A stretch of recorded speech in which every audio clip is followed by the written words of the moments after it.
નમસ્કાર વિદ્યાર્થી મિત્રો, વંદે ક્લાસીસ યુટ્યુબ ચેનલમાં આપનું હાર્દિક સ્વાગત છે। આજના વિડીયોમાં આપણે ધોરણ 9ના ગણિત વિષયના તમારે જે વાર્ષિક પરીક્ષા લેવાની છે 2025ની અંદર તેના માટેના મોસ્ટ ઇમ્પોર્ટન્ટ એવા 100% આવવાનું જે શક્યતા છે તેવા મોસ્ટ ઇમ્પોર્ટન્ટ દાખલાઓ જોવાના છે।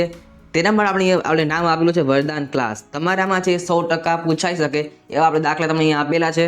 તમે ખાસ આ દાખલા તૈયાર કરજો અને રીત તૈયાર કરજો, જેથી તમે તમારી ગણિતની એક્ઝામમાં 100માંથી 100 એટલે કે 80માંથી 80 માર્ક્સ છે એ 100% તમે લાવી શકશો। આ ઉપરાંત આપણી ચેનલ પર છે ધોરણ 9ના વાર્ષિક પરીક્ષા માટે છે બધા જ વિષયના વિડીયોઝ બનાવવામાં આવે છે। તમે બધા વિડીયો બનાવવા માટે જરૂરથી આપણી ચેનલ સબસ્ક્રાઈબ પણ કરી શકો છો।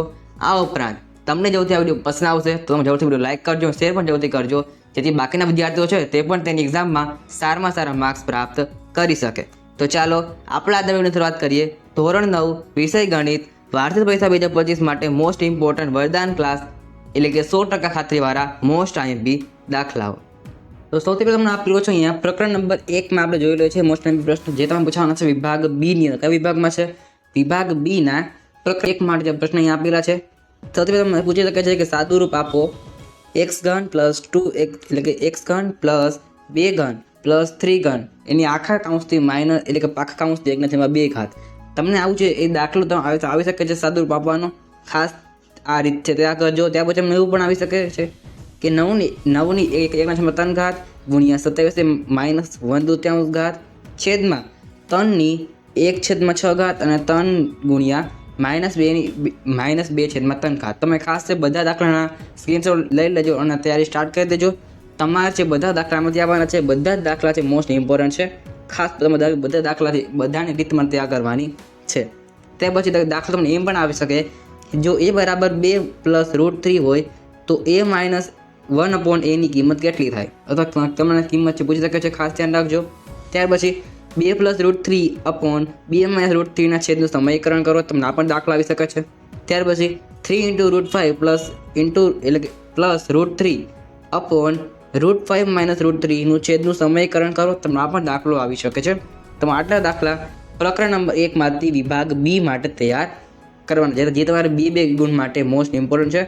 ખાસ બધા દાખલાની રીત એકવાર તૈયાર કરી લેજો। ત્યાર પછી પ્રકરણમાં 2ની વાત કરી વિભાગ બી માટે જ તેવા તમને એમ પૂછે કે જો x - 1 એ 4x ઘન plus 3x² minus 4x plus k નો એક અવયવ હોય તો k ની કિંમત તમારે શોધવાની છે, તમારે k ની તમારે જે વેલ્યુ ગોતવાની છે, ખાસ ઇમ્પોર્ટન્ટ છે। ત્યાર પછી નીચે આપેલ દરેક બહુપદીનું શૂન્ય તમારે શોધવાનું છે, શૂન્ય ગોતવાના છે। તો તમારે પહેલી આપેલી છે p of t બરાબર πt plus 7, p of x બરાબર 2/x એટલે કે 2/3 × x માઇનસ 5/6, તમે આ પણ છે દાખલો આવી શકે છે।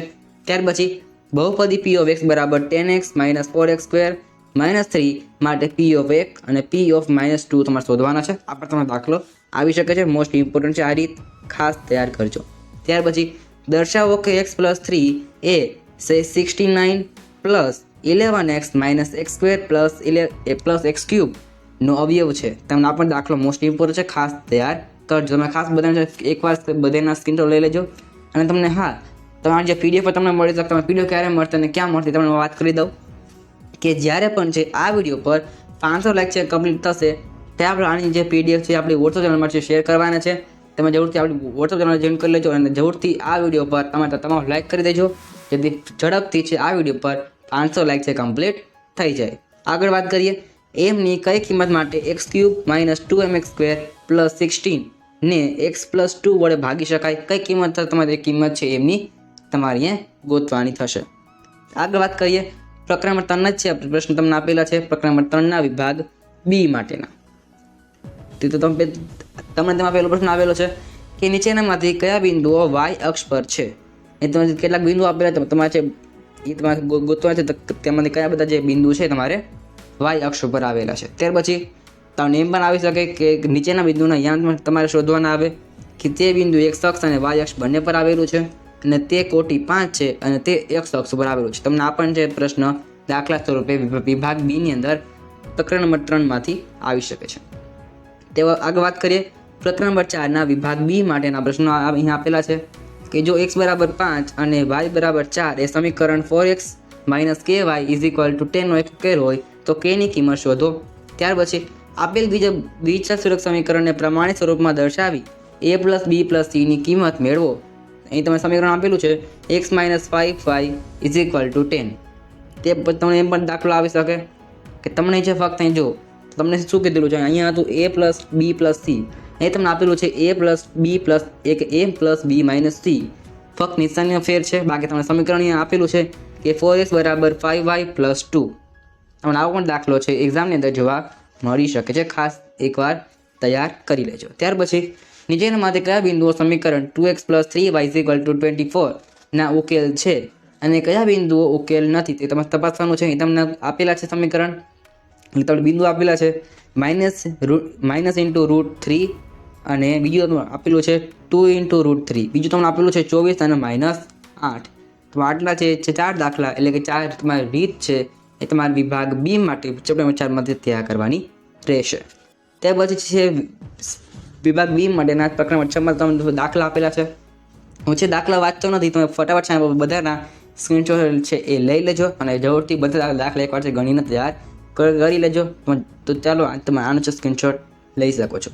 તે પછી આગળ વાત કરીએ વિભાગ બી માટેના દાખલા આપેલા છે પ્રકરણ નંબર 7 માટે. આ પણ તમારા માટે બધા દાખલા ઇમ્પોર્ટન્ટ છે, અહીંયા આપણે બધા આપેલા છે, એમાંથી જે આ દાખલો છે એ મોસ્ટ ઇમ્પોર્ટન્ટ છે. આ દાખલો ખાસ તૈયાર કરજો, તમે બાકીના દાખલા તમે સ્ક્રીનશોટ લઈ શકો છો.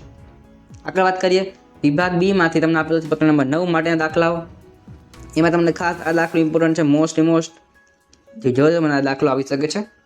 ત્યાર પછી આગળ વાત કરીએ વિભાગ બી માટે પ્રકરણ નંબર 11 છે દાખલા આપેલા છે ચેપ્ટર નંબર 11 માંથી. એ પણ તમને જે જોઈ શકો છો અહીંયા તેમાં તમે સ્ક્રીનશોટ પાડી શકો છો. ત્યાર પછી વિભાગ બી માં તમને આપેલા છે પ્રકરણ નંબર 12 ના દાખલા, જેમાં આંકડાશાસ્ત્ર આપેલું છે. ચેપ્ટરનું નામ છે ચેપ્ટર નંબર 12 આંકડાશાસ્ત્ર. તમને એના માટે દાખલા અહીંયા તમને આપેલા છે, સૌથી તમે સ્ક્રીનશોટ લઈ લેજો. આ પણ દાખલો એનો જ છે. આ દાખલો આ વખતે તમારી એક્ઝામમાં પૂછવાની મોસ્ટ શક્યતા છે, જરૂરથી તૈયાર કરજો અને જરૂરથી આનો સ્ક્રીનશોટ પણ તમે પાડી લેજો. આગળ વાત કરીએ હવે આપણે સ્ટાર્ટ કરીએ છીએ વિભાગ સી. કયો વિભાગ છે? વિભાગ સી ની વાત કરીએ છે. ખાસ આ તમારે છે દાખલા જેને પૂછી 3 માર્કથી પૂછાય છે, આપણે બધા અહીંયા પૂછી અહીંયા દાખલા લીધેલા છે. સૌથી વાત કરીએ પ્રકરણ નંબર 1 માંથી. કયો ચેપ્ટર છે? ચેપ્ટર નંબર 1 ની વાત કરીએ સૌથી પહેલા. તમને એ દાખલા અહીંયા આપેલા છે, તમે જરૂરથી બધા સ્ક્રીનશોટ પાડી લેજો. એમાં તમને ખાસ આ દાખલો ઇમ્પોર્ટન્ટ છે, જરૂરથી આવી શકે છે, ખાસ તૈયાર કરજો. ત્યાર પછી પ્રકરણ નંબર 6 ના દાખલા આપેલા છે વિભાગ સી માટેના, તમે જરૂરથી એનો સ્ક્રીનશોટ પાડી લેજો.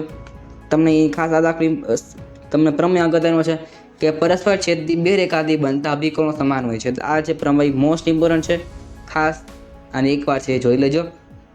આગળ વાત કરીએ તમે દાખલો છે ચેપ્ટર નંબર 6 નો આપેલો છે, આ પણ દાખલો અગત્યનો છે. ત્યાર પછી ચેપ્ટર નંબર 8 ની વાત કરીએ વિભાગ સી માટે. તમને અહીં છે ફક્ત તમને 2 પ્રમેય આપેલા છે, બીજા આ કોઈ દાખલા 3 માર્ક્સ માટે ઇમ્પોર્ટન્ટ નથી, માટે અહીં આપણે 2 પ્રમેય તમને આપેલા છે, ખાસ આ બંને પ્રમેય તૈયાર કરી લેજો. આગળ વાત કરીએ વિભાગ સી માટે જે ચેપ્ટર નંબર 9 ની વાત કરીએ છીએ આપણે, એમાં તમને અહીં છે ઇમ્પોર્ટન્ટ પ્રશ્ન આપેલા છે, ખાસ આ બધા અગત્યના છે. દાખલાઓ થોડી એકવાર ગણીને તૈયાર કરી લેજો. તે પછી છે આ પણ પ્રકરણ નંબર 9 નો દાખલો છે. ત્યાર પછી આપેલા છે વિભાગ સી માટે ચેપ્ટર નંબર 10 દાખલાઓ, ખાસ અગત્યના છે, એકવાર તૈયાર કરી લેજો. ત્યાર પછી આપેલા છે આ પણ દાખલો ચેપ્ટર નંબર 10 નો જ છે. તમને આવો દાખલો છે એ આવી શકે છે આકૃતિ આધારિત. આ પણ તમને તમારા માટે જે મોસ્ટ ઇમ્પોર્ટન્ટ છે, ખાસ તેને તૈયાર કરી લેજો. આગળ વાત કરીએ વિભાગ સી માટે તમને ચેપ્ટર નંબર 11 આપેલું છે, એ પણ દાખલો બધા દાખલા અગત્યના છે. એ તમને ખાસ આ દાખલો અગત્યનો છે, તાળપત્રીવાળો દાખલો. એ ઘણી બધી સ્કૂલમાંથી પૂછાતો હોય છે, તમારે પણ એક્ઝામની અંદર આવી શકે છે, માટે ખાસ એકવાર ગણીને તૈયાર કરી રાખજો. આગળ વાત કરીએ વિભાગ સી માટે જ પ્રકરણ દાખલા ચેપ્ટર 11 આપેલા છે. તમારે ફરીથી અહીંયા 1 થી 3 હતા, અહીં તમને 4 થી બાકીના દાખલા જે ઇમ્પોર્ટન્ટ છે આપેલા છે. આજે તમારું ચેપ્ટર થોડુંક મોટું છે, માટે દાખલા થોડાક અહીંયા વધારે આપેલા છે. તે પછી હવે આપણે વાત કરીએ છીએ વિભાગ ડી માટે. ખાસ ધ્યાન રાખજો, વિભાગ દાખલા છે વિભાગ ડી માટેના જે તમે પૂછે 4 માર્ક્સના પૂછાય છે. આપણે અહીંયા આપેલા છે 4 માર્ક્સના દાખલા. સૌથી પહેલાં આપેલું છે પ્રકરણ નંબર 2 માંથી. આ 8 દાખલામાં ચેપ્ટર નંબર 2 ના સેક્શન ડી માટે ખાસ મોસ્ટ અગત્યના છે. આમાંથી તમને પૂછવાના છે, તો એકવાર તૈયાર કરી લેજો. આમાંથી પણ હું તમને એક આપું છું હાઇલાઇટ. આ દાખલો તમને આપેલો છે, ચોથો દાખલો એ મોસ્ટ અગત્યનો છે, ખાસ આને તૈયાર કરજો. બાકીના પણ અગત્યના છે જ, પણ આ દાખલો વધારે અગત્યનો છે. આની રીત અગત્યની છે, ખાસ એને વિસ્તરણ એ જે દાખલો છે તમે આપેલો છે વિસ્તરણનો, એને ખાસ તૈયાર કરી લેજો. ત્યાર પછી આપેલું છે પ્રકરણ નંબર 7ના દાખલા સેક્શન નંબર ડી માટેના પણ અગત્યના છે, ખાસ તૈયાર કરજો. અને આમાં પણ તમારે ખાસ આ જે બંને પ્રમેય આપેલા છે એને સૌથી પહેલાં તમારે તૈયાર કરવાના છે, એ બંને અગત્યના છે વધારે. ત્યાર પછી આગળ વાત કરીએ, આપણને દાખલો ચેપ્ટર નંબર 7નો જ આપેલો છે. ત્યાર પછી આપણને ચેપ્ટર નંબર 7નો છે, આ બંને ચેપ્ટર લેન્ધી છે અને મોટું છે માટે દાખલા વધારે આપેલા છે. ત્યાર પછી સેક્શન ડી માટે ચેપ્ટર નંબર 8ની વાત કરીએ છીએ. એમાં તમને ખાસ એક પ્રમેય અગત્યનો છે કે સમબાજુ ત્રિકોણના વિકર્ણો એકબીજાને લંબ હોય છે, તો એમ તમારે સાબિત કરવાનું છે. આપણે દાખલો તમને પૂછી શકે છે, અને ખાસ અમે પણ સ્ક્રીનશોટ લઈ લેજો. ત્યાર પછી આગળ વાત કરીએ સેક્શન ડી માટે ચેપ્ટર નંબર 9ની વાત કરીએ. તમને એના પણ દાખલા છે મોસ્ટ અગત્યના છે. તમને એક દાખલો અહીં આપેલો છે કેસ સ્ટડી વાળો, આ પણ દાખલો છે મોસ્ટ અગત્યનો છે, તે પણ તમને એક્ઝામની અંદર પૂછાઈ શકે છે. મને ખાસ સ્ક્રીનશોટ લઈ લેજો અને તૈયાર કરી લેજો. આગળ વાત કરીએ, આપણે ચેપ્ટર નંબર 9નો દાખલો આપેલો છે. ત્યાર પછી સેક્શન ડી માટે વાત કરીએ ચેપ્ટર નંબર 12, જે તમારા મોસ્ટ અગત્યનો ચેપ્ટર છે, સાવ ઇઝી ચેપ્ટર છે. એ તમને ખાસ તમને પ્રકાર નોટ કરજો આલેખના. તમને જો રકમ પર ચેન્જ કરી શકે છે, પણ તમને ખાસ આલેખના પ્રકાર નક્કી કરી લેજો, નોટ કરી લેજો. પેલું છે સ્તંભ આલેખ, આ દાખલો છે, આનું જોરથી એકવાર સ્ક્રીનશોટ લઈ લેજો. બીજું છે તમારે લંબ આલેખ, આ પણ આલેખ તમને આવી શકે છે. અને એટલે કે આ તમે એક્ઝામમાં આ દાખલો પૂછવાની શક્યતા સૌથી વધારે રહેલી છે. ખાસ આ જે આલેખ છે એને તમારે તૈયાર કરી લેવાનો છે. તમારે અહીંયા છે તમને આલેખ પત્રમાં આપવામાં આવશે, તમારે એમાં છે આલેખ દોરવાનો રહેશે. ત્યાર પછી તમને આપેલો છે તમને કયો આલેખ છે, તો કે આવૃત્તિ બહુકોણ. આ પણ છે પ્રશ્ન અગત્યનો છે, ખાસ આને પણ તૈયાર કરજો. તો આ હતો તમારા છે વિભાગ ડી માટેના પ્રશ્ન. અને અહીં જ આપણો બધા જે સેક્શન છે ગણિત વિષયના, એમ બધા આપણે તમને અહીં આપી દીધા છે. આ જે બધા દાખલા મોસ્ટ અહીં છે, મેં રેવડથી બધાના સ્ક્રીનશોટ પાડ્યા હશે. તમારે છે બધા દાખલા સૌથી પહેલાં છે એ તમારે બધાની મેથડ તૈયાર કરવાની છે, બધાની રીત તૈયાર કરવાની છે. તમને આ રીતના દાખલા છે એક્ઝામમાં 100% પૂછાવાના છે. જેથી જરૂરથી તમે જે બધી રીતને એકવાર તૈયાર કરી લેજો. તમને જો જરૂરથી વિડીયો ગમ્યો હશે તો જરૂરથી વિડીયો લાઇક કરજો, શેર પણ જરૂરથી કરજો, જેથી બાકીના વિદ્યાર્થીઓ સુધી પણ વિડીયો પહોંચી શકે, તે પણ આ એક્ઝામમાં સારામાં સારા માર્કથી પાસ થઈ શકે અને તેમને પણ આ વિડીયોનો લાભ મળી શકે. આપણે જે બાકીના વિષયના વરદાન ક્લાસ અને આઈપી ઓબ્જેક્ટિવ્સના વિડીયો મૂકેલા છે, તમે જરૂરથી એ બધા વિડીયો આપણે નીચે લિંક આપેલી છે, તમે ત્યાંથી બધા વિષયના વિડીયો જોઈ શકો છો. અને જરૂરથી ચેનલ સબસ્ક્રાઈબ પણ કરી લેજો. આ ઉપરાંત આપણે વોટ્સઅપ ગ્રુપ બનાવેલું છે અને વોટ્સઅપ ચેનલ બનાવેલી છે, તમને ત્યાંની પીડીએફ પણ મળવાની છે, તો જરૂરથી એ બધા જોઈન થઈ જજો. તો આજના વિડીયોમાં આટલું જ. મળીશું નેક્સ્ટ વિડીયોમાં. Thanks for watching. All the best. જય હિન્દ. વંદે માતરમ.